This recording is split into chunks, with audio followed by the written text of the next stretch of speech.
Hi, everybody. My name is Natalie Geeden. I'm the CEO and co-founder with Impetus Digital.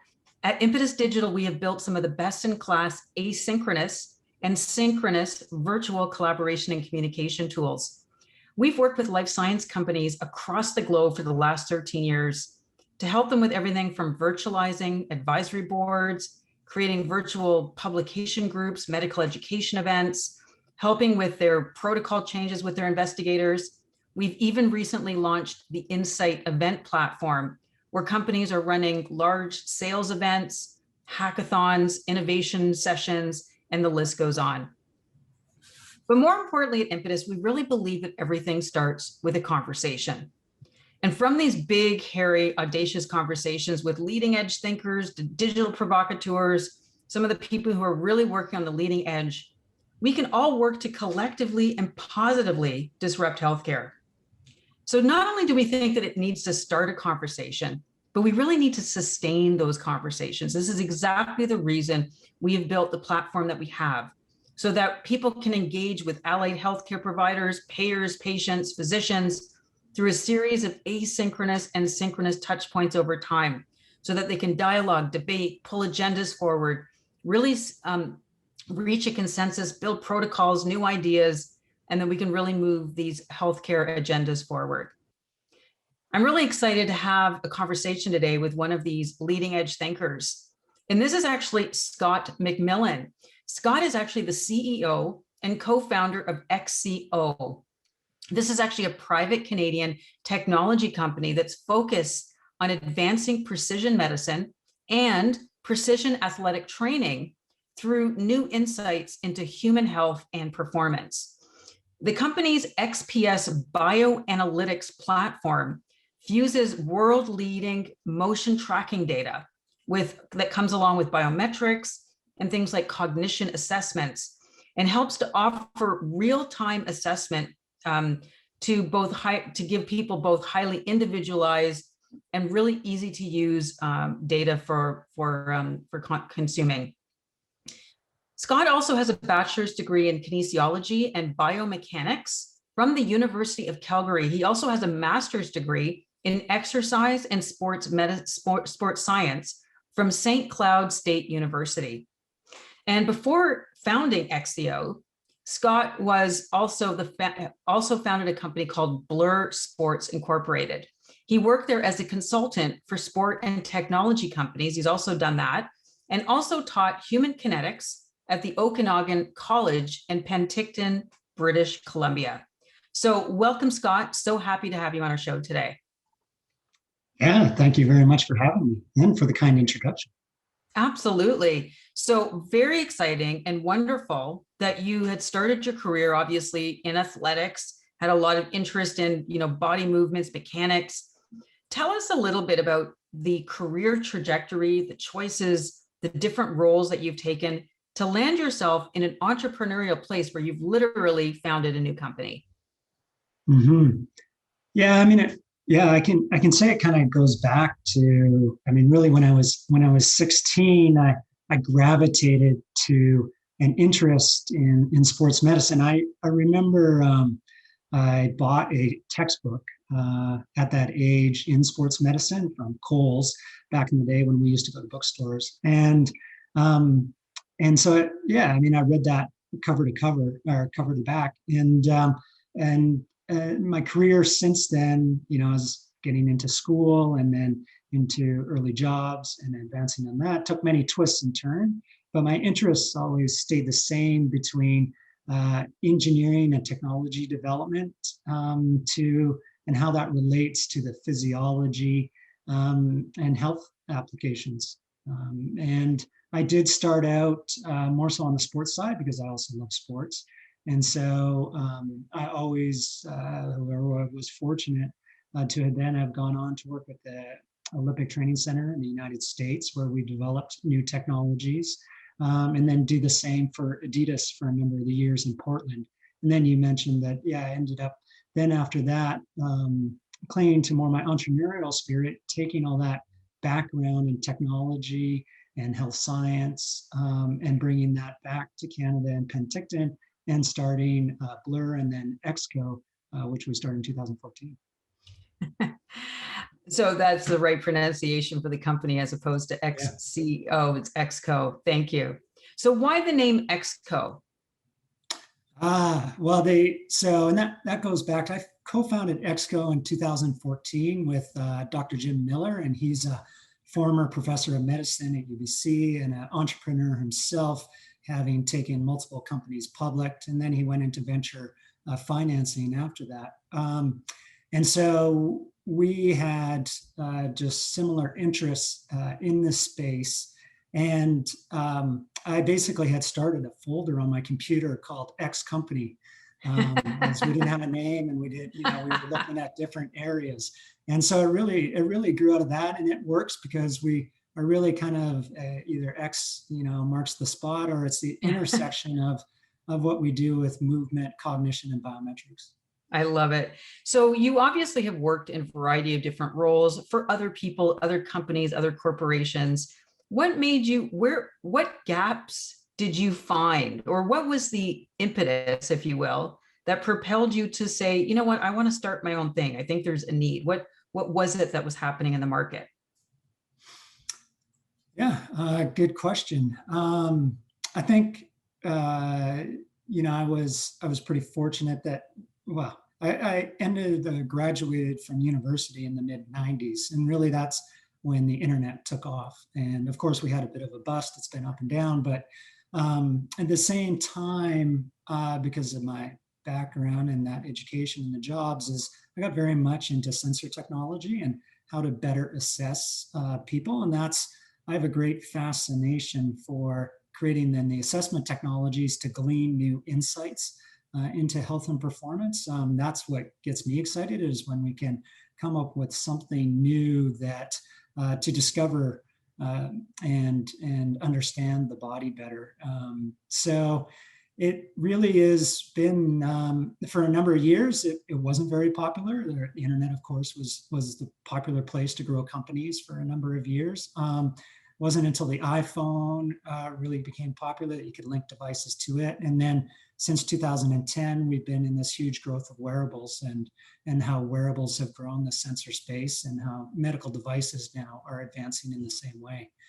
So that's what we saw was there was just a lack of access to good assessment. You had to go to a clinic or a hospital or a university to get a proper assessment done. And those systems cost tens, if not hundreds of thousands of dollars. And we believed all that technology would soon be accessible to just about anybody in their home. And that's exactly where we are now today, that we've seen with COVID accelerate the adoption of technology in the home and out of hospitals. Beautiful. I love it. So tell us, so all of that to say is you started XCO with this vision to bring all of that technology, the assessments, the ability to track and modify and modulate behavior and health outcomes in the palm of somebody's hand, to be able to leverage what they already have in their home to be able to do that.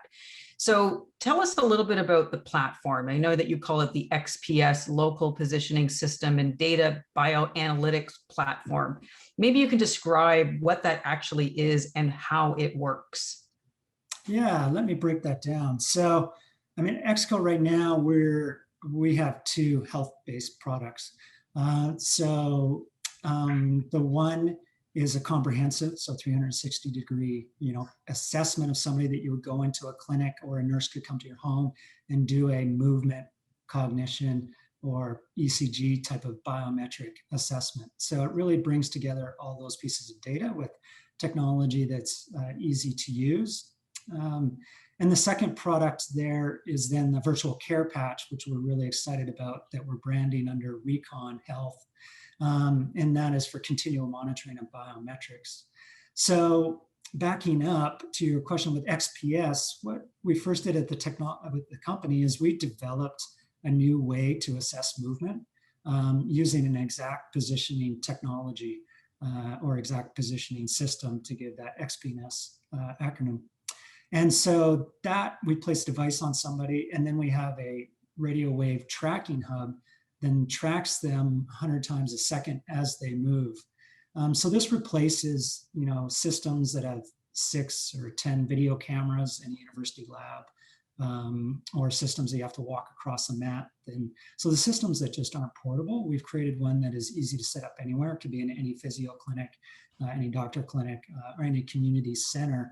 In particular, we have a big project in the aging population to look at older age health to try to keep people at lower levels of care and out of long-term care. And so that's really where, and movement is really indicative of what's going on in the body. And I can certainly go on and on. And so, but what we've then done is we had to build the backend platform, data platform to that. And that's what we call bioanalytics. And that bioanalytics platform then takes data from an XPS system, a movement assessment, or from a cognitive assessment system. And we then are able to provide that information across on a phone, store it in the cloud. So basically a whole IoT infrastructure that can develop algorithms as well as implement those algorithms and give people the results of those analyses when they need it and where they need it. I love it. I just want to kind of double click on a lot because these patches and these sensors have so much utility and interesting use cases.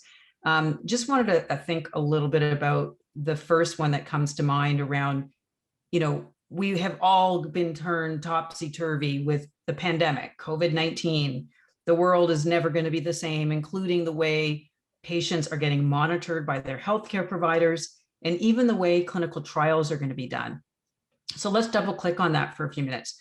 What was the world looking like for XCO prior to COVID? And has anything changed in terms of your business model, what your sensors are doing, or any of the other types of programs that you're running since the pandemic?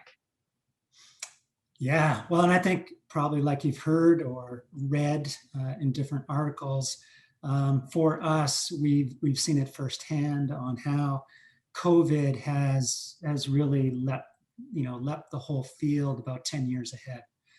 So it's really accelerated the adoption and scale of the use of technology. Healthcare was, and remote patient monitoring, telemedicine. It's been around for years. The problem was that, for example, you had only 10% of physicians believe that their patients wanted it before COVID.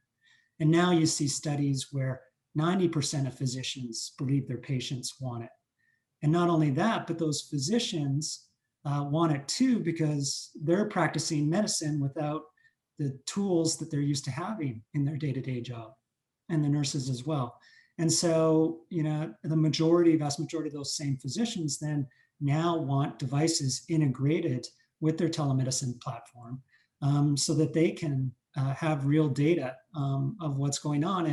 And as valuable or as thoughtful as you or I may be when we visit a doctor and try to remember from all our notes on how we felt, there's always information missing when you don't have what your blood pressure was for the last 5 days, or what your breathing rate was, or heart rate, and so on. So we really feel that, and we've seen growth really in this continuous health monitoring, much beyond. We don't really work in the wearables area like an Apple Watch.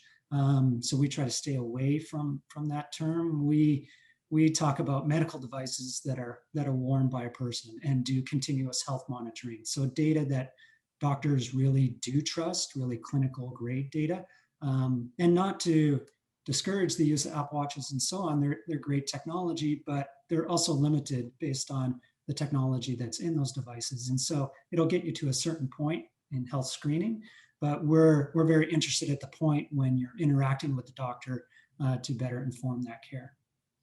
So you bring up something really important, which is physicians, healthcare providers are looking for integrated modalities and tools so that we can create a more seamless experience. Because as we all know, as human beings, our brains are lazy and we don't like to learn new things because it takes up energy. The things that we love is, and I'm telling this to a sports enthusiast, so the things that our body loves are things that are automatic. So automaticity doesn't deplete as much of our energy. So to provide automaticity, we need to be able to entangle these little apps and tools and diagnostics and other data monitoring protocols into our workflow, into our machines, into our computers, our systems, so that it becomes like a seamless, almost like a habit stack where it just gets, I do this and then I go in here and then I check the Exco data set and, and on it goes. How has Exco considered that as part of an interoperability, not only in the machines, but also in the way people think? Mm-hmm.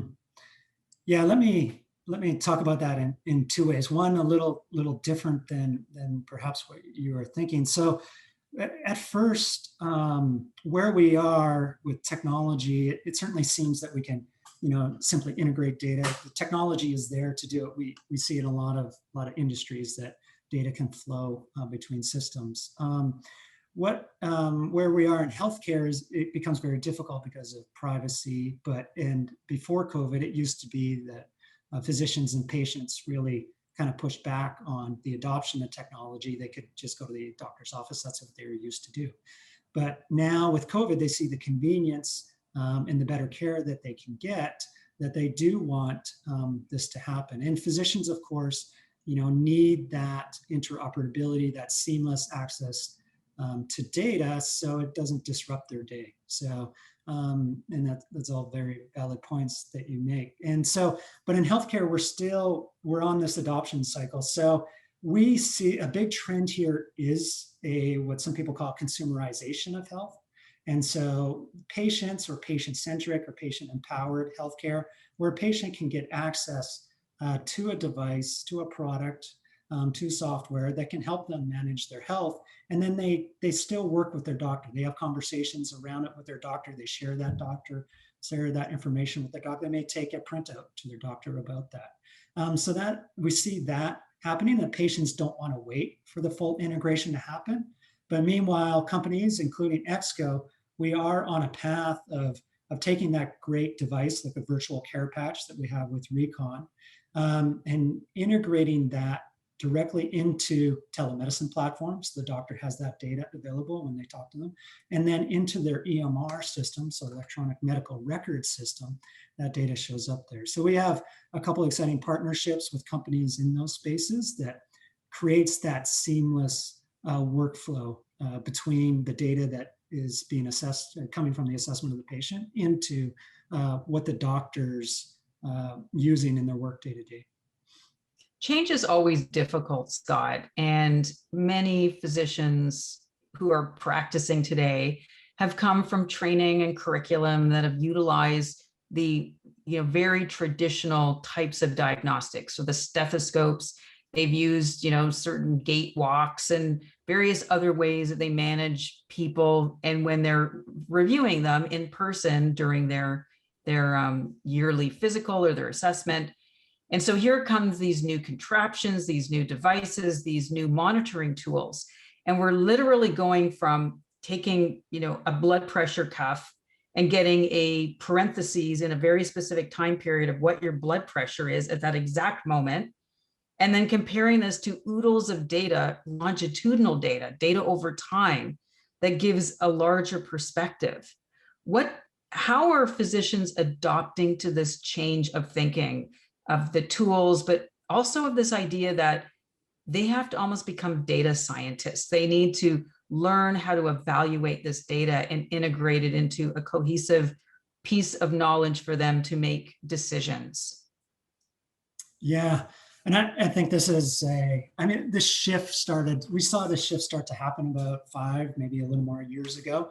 Again, with how these technologies and how doctors started using their iPhone even to talk to patients or get texts, or to replace their what they used to wear on their belt. Oh, it's starting to escape me now.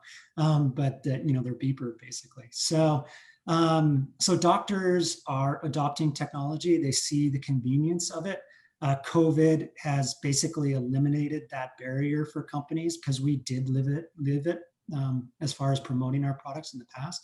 Now doctors do want the technology as long as it delivers what they're looking for, and it doesn't take a lot of work. It doesn't slow them down, which is great for the company, because now us and other companies, we can focus on the user experience we can focus on consolidating that data and making the data into actionable reports and make it even easier than what they've been used to doing for the last 10 or 20 years to review that data. So I think that's what's really exciting about now is the technologies that they use in their everyday lives, they can now use at work to make their work life easier. You mentioned something that's really important and timely. We have been referring to this idea of patient centricity for years and years, as you mentioned. But I think it's really since COVID that I think it's taken a completely different life to it. And that is a lot of clinical trials, a lot of assessments, diagnostics, and going in for monitoring abruptly stopped until everybody kind of turned the tires and figured out, okay, how are we going to handle this? Telemedicine, billing codes, assessment tools, and on it goes. But the question comes down to now is people are in a situation where they've had to adopt to doing these things remotely. And in the future, the possibility of giving patients the choice of hybrid opportunities, doing it in person or not. So how has the virtual care patch, as an example, either has been or will be integrated into clinical studies so that patients can sort of self-report or utilizing this tool to report on important outcomes for drug or other types of product discovery? Mm-hmm. Yeah, I mean, that really is fundamental to our business strategy, and it's not too different than a lot of other successful companies. Is that in the healthcare,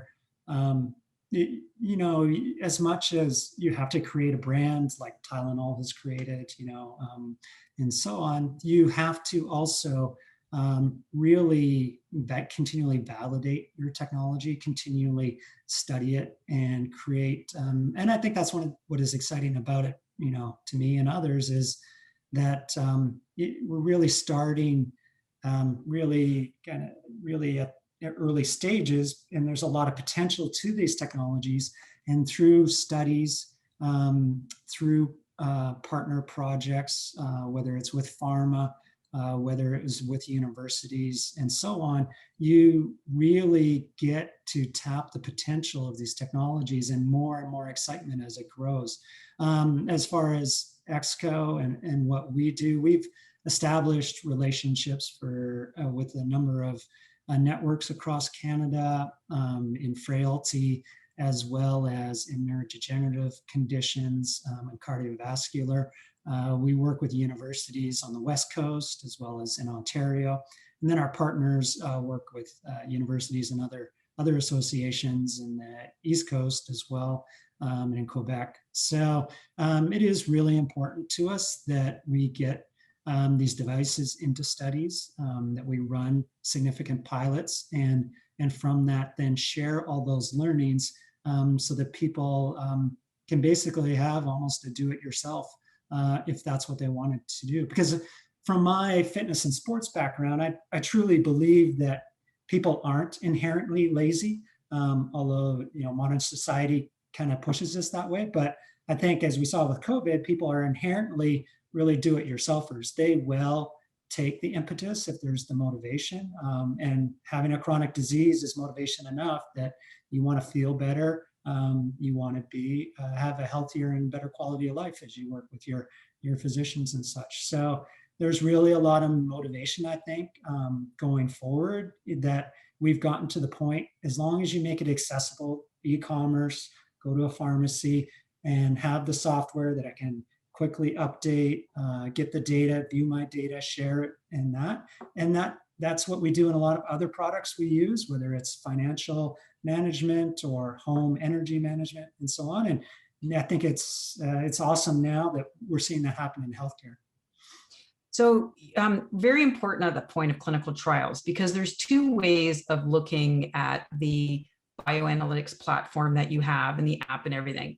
Either A, as integrated in another drug's clinical study as being a tool at which outcomes can be collected. So it's actually a vehicle or a diagnostic.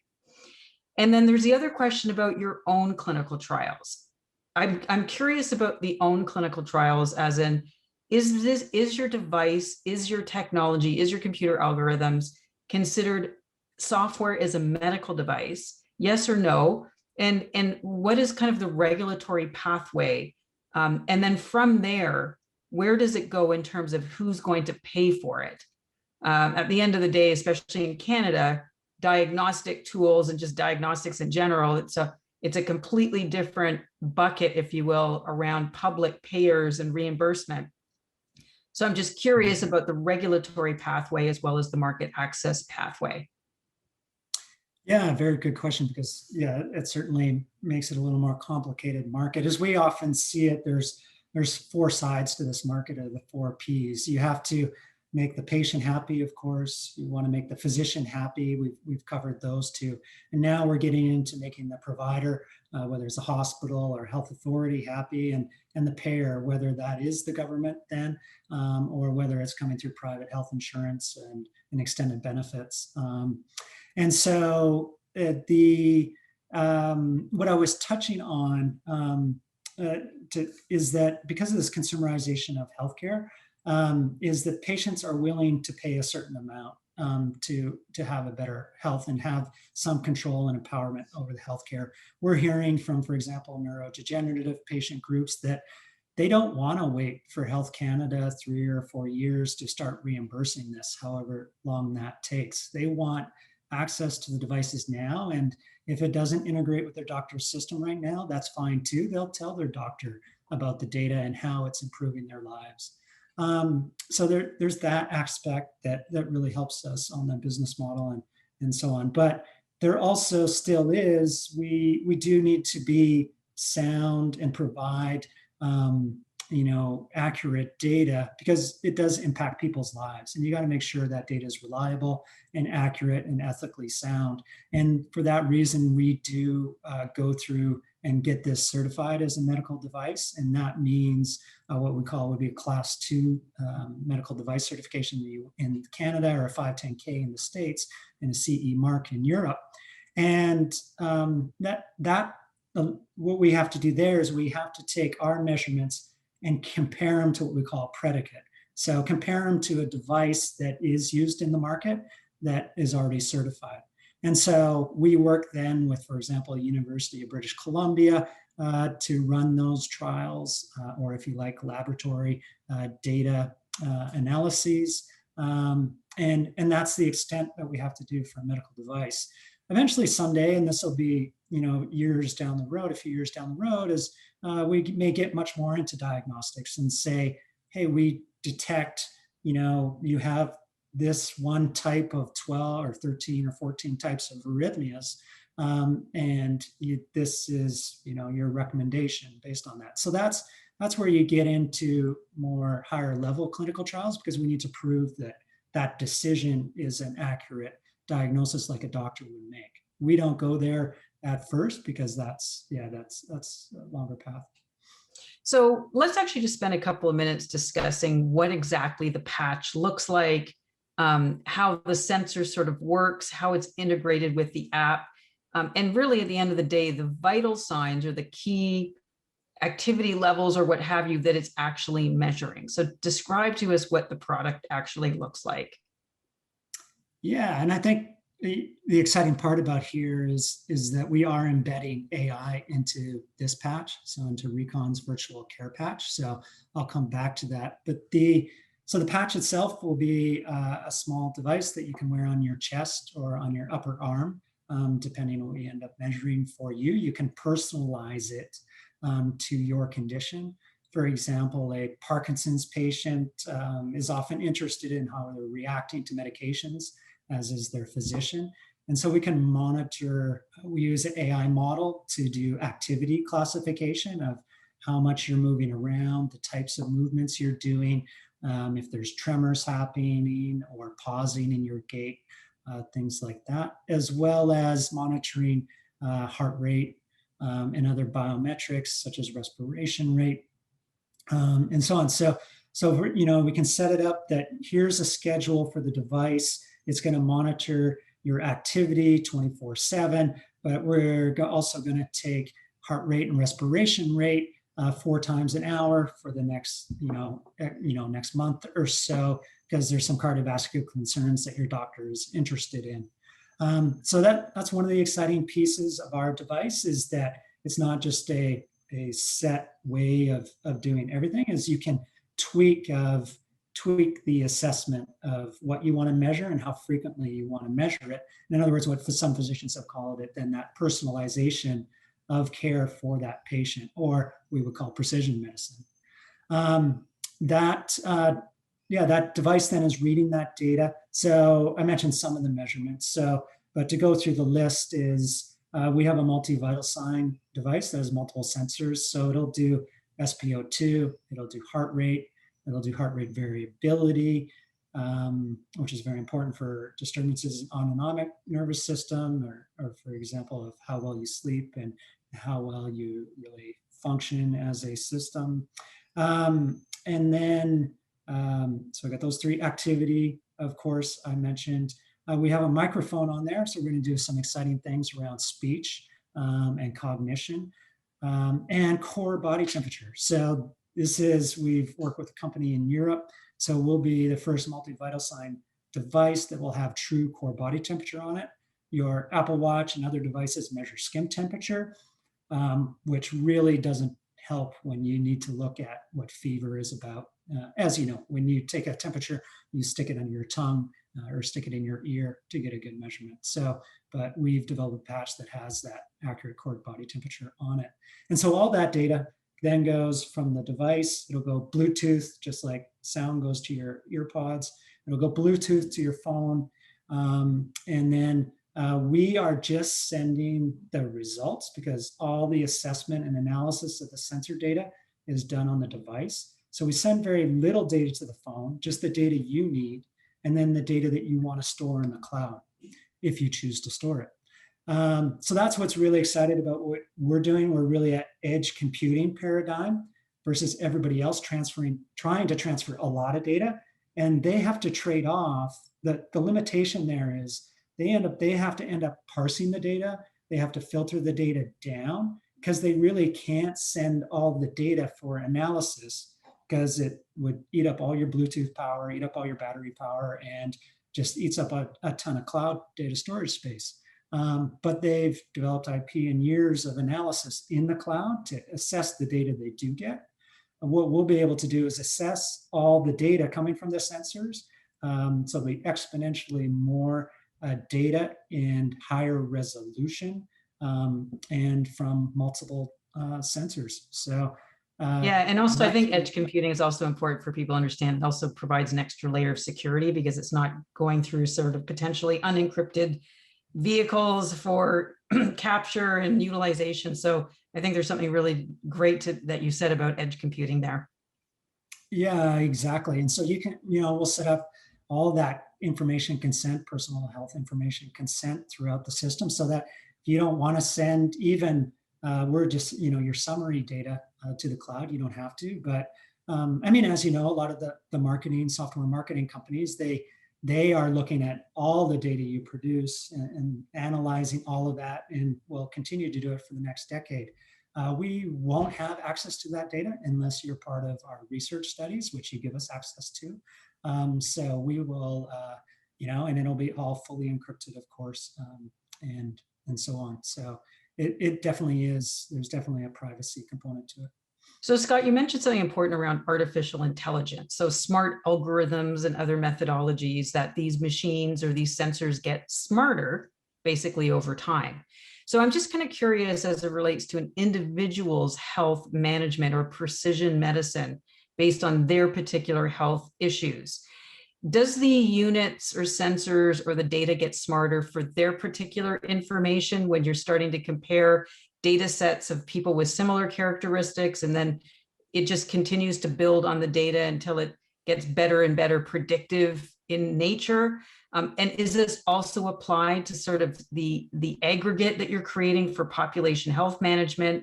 What is kind of the overarching picture or vision or plan for the AI that you've integrated into this technology? Yeah, that's a great question, because when we think of AI, there's a lot of sci-fi what's the possibilities here. And certainly, you know, AI, we in our generation, we won't even begin to tap what AI can do. I think we have to realize where AI is at these days, and it is truly exciting. And what I really saw was, as we looked at AI even when we started Exco, but back then it was all academics. It wasn't really used much in industry. But as of 2 or 3 years ago, we saw really practical big businesses building out getting useful outcomes from AI, and it is now here for healthcare as well. As we know, radiologists often use AI to help look at images and such. So.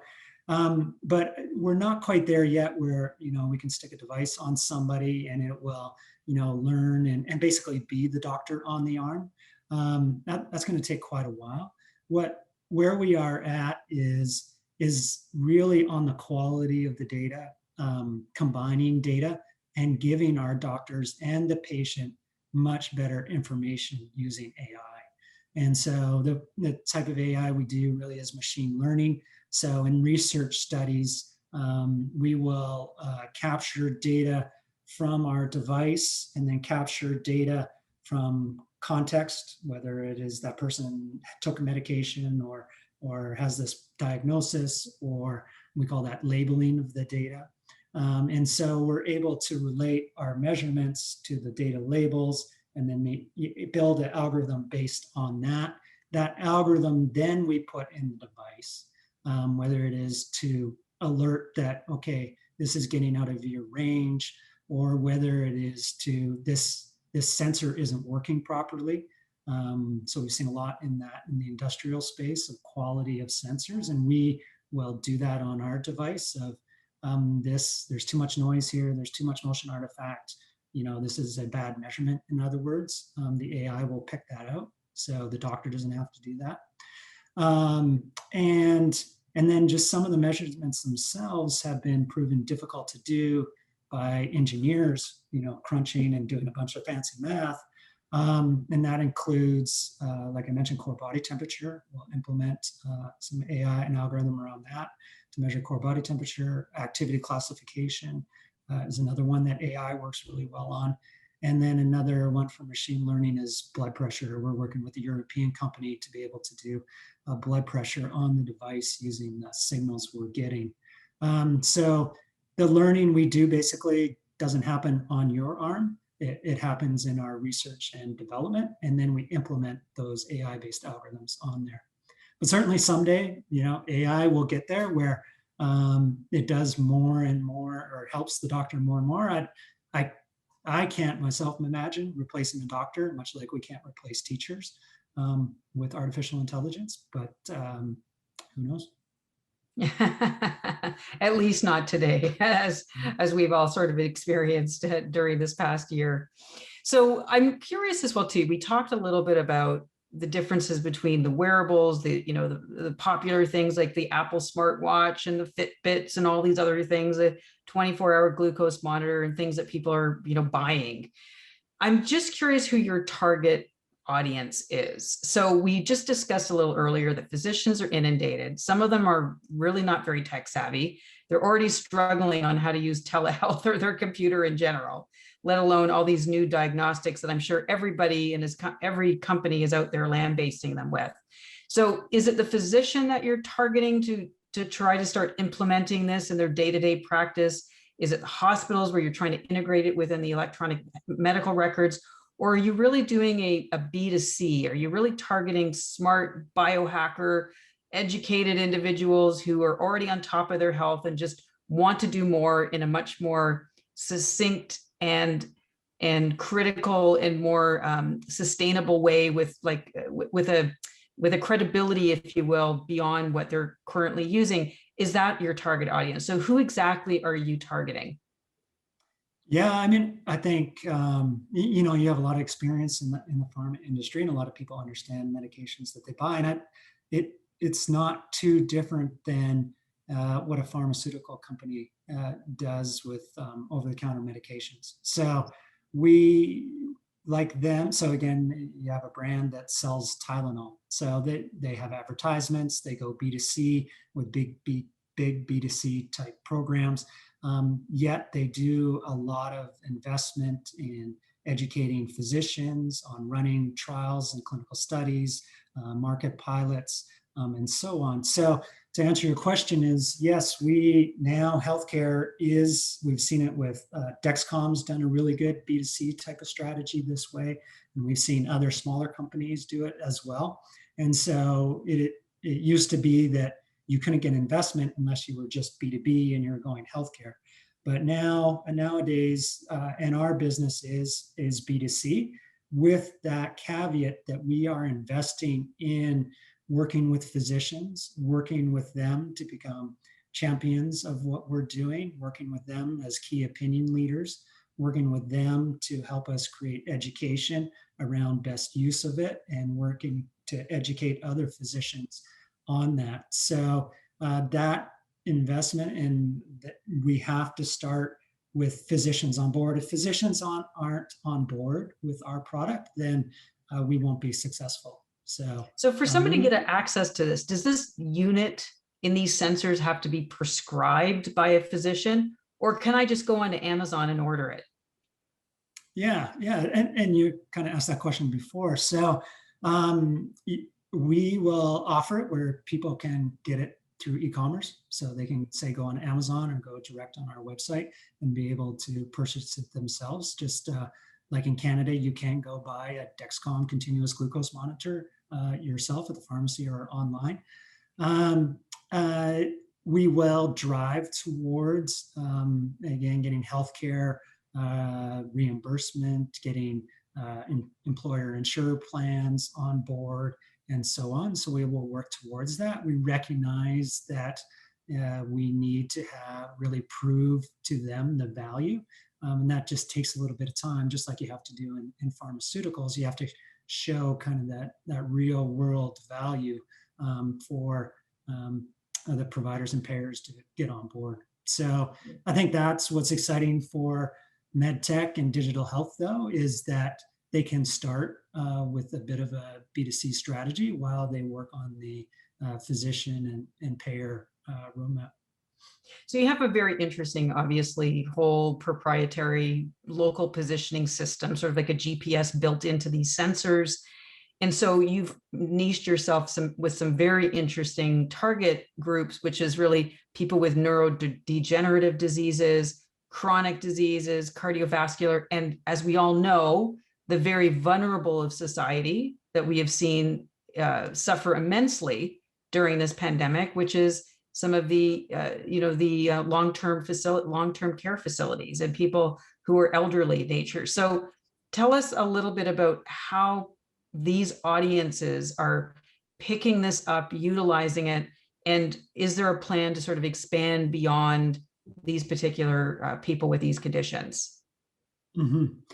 Yeah, and and to let everybody where we're at is we're still finalizing the development of the patch, and so we are going through a lot of testing now with it and use of it, and lining up and working with different healthcare groups, different hospitals on the use of it. So where we are getting a lot of demand is where you mentioned, so cardiovascular, respiratory, and neurology or neurodegenerative conditions. So we're looking forward to running some studies and market pilots involving hundreds of patients in those groups. And where we're going there is we're offering a device that offers these basic vital signs plus a few more important measures for health. And so that has kind of this broad applicability of, and again, for virtual care telemedicine, a doctor just doesn't typically have access to those vital sign information when they do their telephone consult. So having that data available, whether you have cardiovascular disease or whether you have Parkinson's disease or another chronic condition, is very valuable, so that doctor has that information over time. Did it quite answer your question? You want to keep? Yep, no, it's fantastic.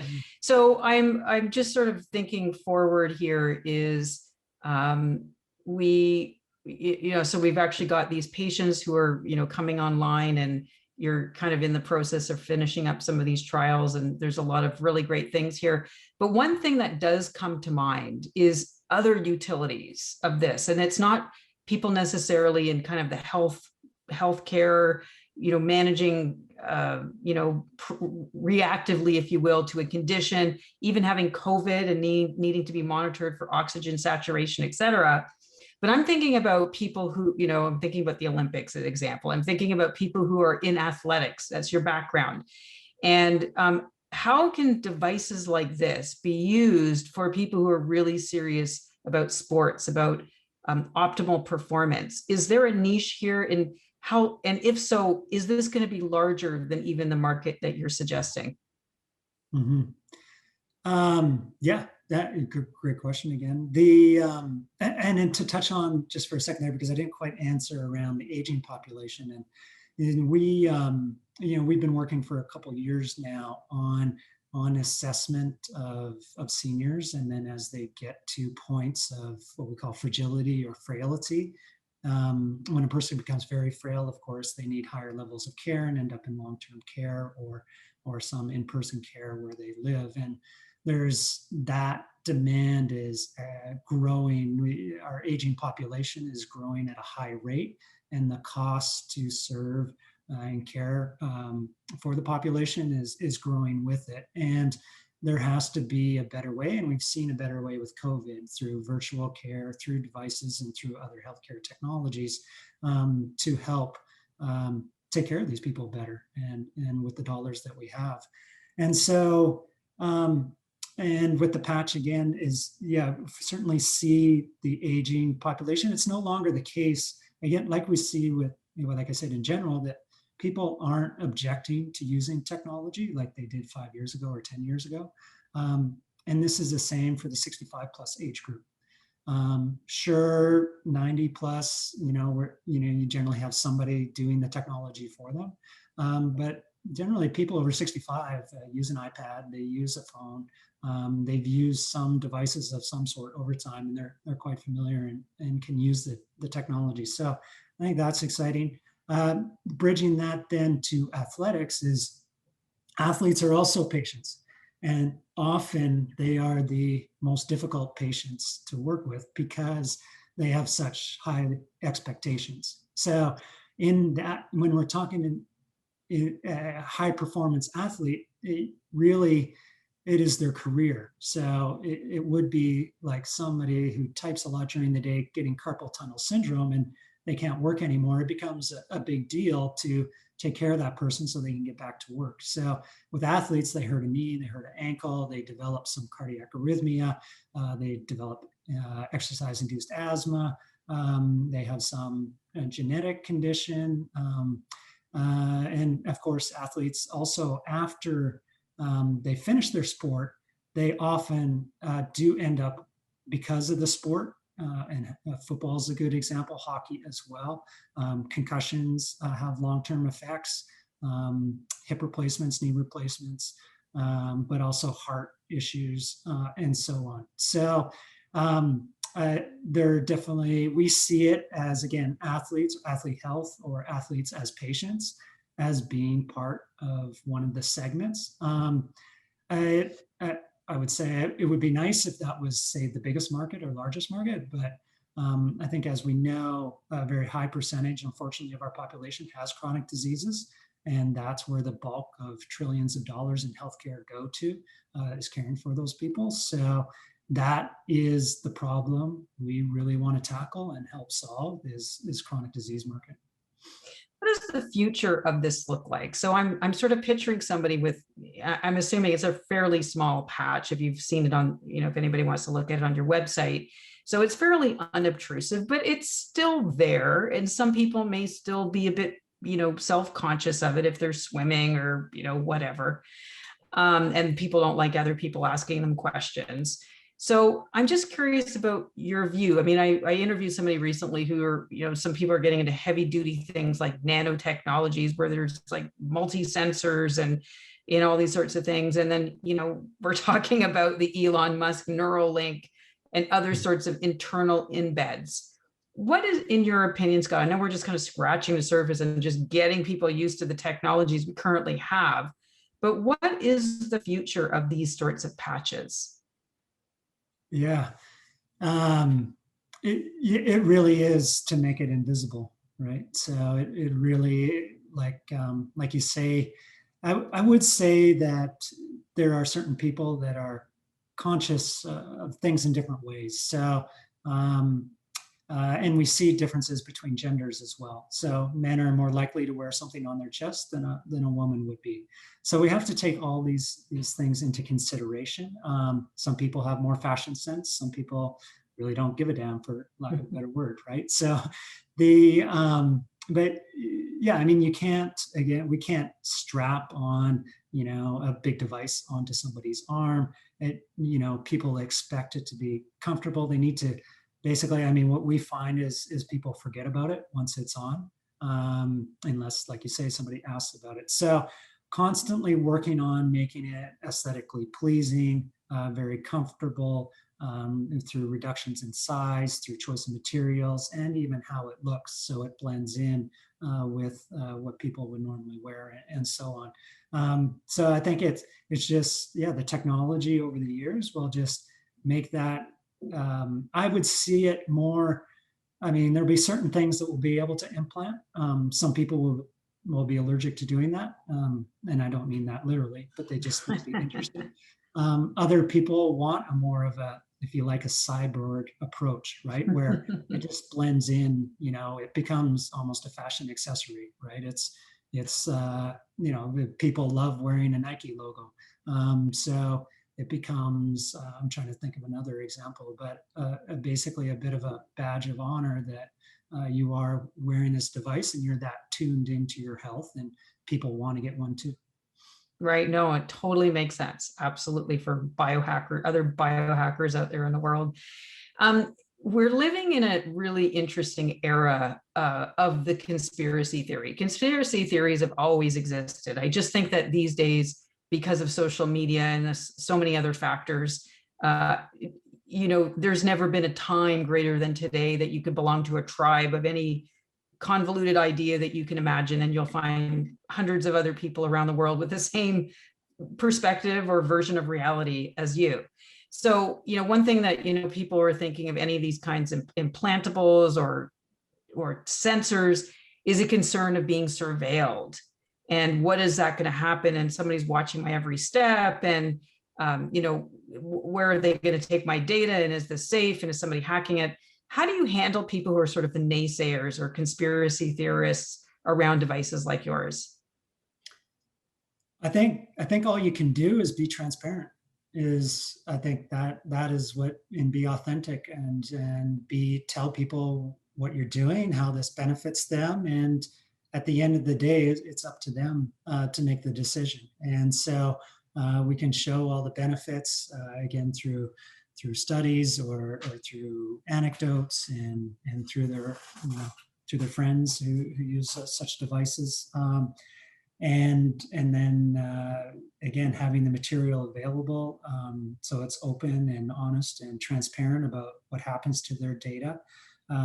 It is really kind of would be my complete answer. I don't conspiracy, yeah, and we have to remember, I think, too, kind of keep the conspiracy theories in, as worrisome as some of them are.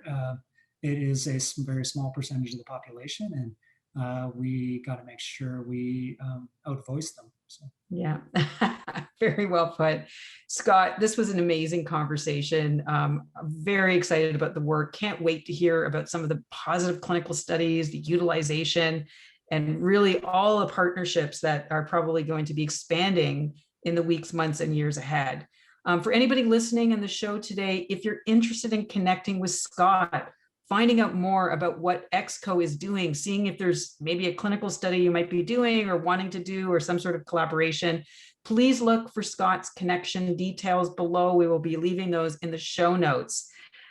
We also encourage you to check out impetusdigital.com. If you were at all intrigued by this conversation and you're working on an innovative idea, something beyond the pill, a new protocol, a new concept, wanting to push the needle on regulations, agendas, policies, working on documents with healthcare providers, payers, patients, working together asynchronously and synchronously to help to move the needle on your core objectives. This is exactly what Impetus does in our Insight platform and with Insight events. Check it out. We'd love to hear from you. Please actually like and subscribe to our channel. And we would love if you could give our podcast channel a review. It helps other people to find us. We want to thank everybody for their time today. Scott, this was an outstanding conversation, and wishing everybody a lovely day ahead.